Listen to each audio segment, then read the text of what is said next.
And one. In 418 nights, we are going to be celebrating the start of the new millennium, but we'll also be confronted with the problem some experts think could bring chaos around the world. Y2K, it's called. It's a date-related computer glitch that'll hit when the year rolls over to a 00. And NewsCenter 4's Anthony Moore reports we will all be affected.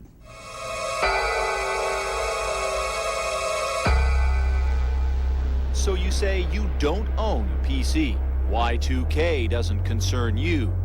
Think again. Computers run just about every aspect of your life. Communications, power, business, banking, manufacturing, transportation, distribution. Computer chips are embedded in medical devices, utility lines, automobiles, phones, elevators, planes, industrial equipment, consumer electronics. So experts emphasize something with a Y2K glitch will affect you.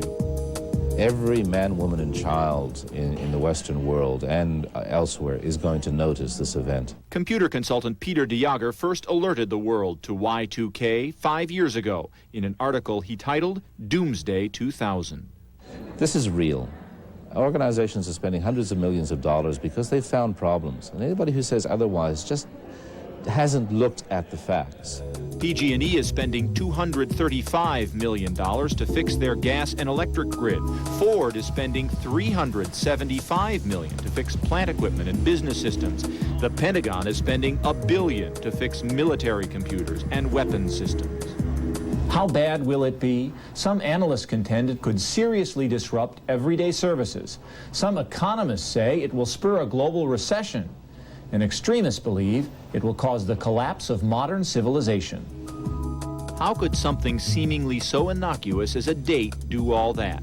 It's because many computer programs store the year just as we write it, with 2 digits. We've seen the software, we've looked at the software, the date problem is real. So show me what... At the computer company Reasoning, Tim Cho used a low-tech whiteboard to show us how, in 2000, calculating with 2-digit year dates can cause a heap of problems. Well, I'd say 00, and I'd subtract 98 in the computer program, and what would that equal? Well, that equals minus 98. Even though we know the real answer should be 2.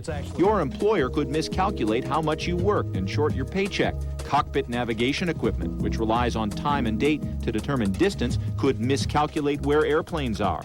Banks could miscalculate how long it's been since you paid your mortgage and issue a notice to foreclose. Date is used in so many different ways that I don't think all of us can actually imagine all the different ways date has been used. There's a problem with the actual program. It's real at PG&E. They've identified 30,000 mission-critical systems. Systems they must fix before 2000, or your power will go off. For example, a metal cabinet full of circuit boards, which is the utility's central data network. It's like a freeway. It's the main corridor of communications for our systems. And if it doesn't work, what happens to the electricity and the gas? The electricity and the gas could go away because we don't have means to monitor the system. At SF General Hospital, they've learned the fire control system needs a software upgrade or it won't properly record fire alarms. And the emergency power generator, which keeps operating rooms and ICUs working in a crisis, needs a fix too. It's old, it's been around for a long time, and as we installed new, we didn't go completely to PC-based for that reason. Everything here can work without a head end. It can work as an old-style boiler. And the hospital's buying stacks of new desktop computers to put on the hospital wards. These are the central monitors for all the patients on this unit. So I know they won't crash as we've tested them and they're year 2000 compliant. But if a system like this one, let's say 2 generations old, was to crash, your nurse wouldn't know the information on the patient that was sitting in the bedside. So you say you don't have a computer? Don't bet you can't catch the Y2K bug anyway. An analysis by the Gartner Group presented to the U.S. Senate recently predicted banking and finance will emerge largely unscathed. But they estimate that 2/3 of all hospitals, government agencies, and power and transportation companies will have a mission-critical failure.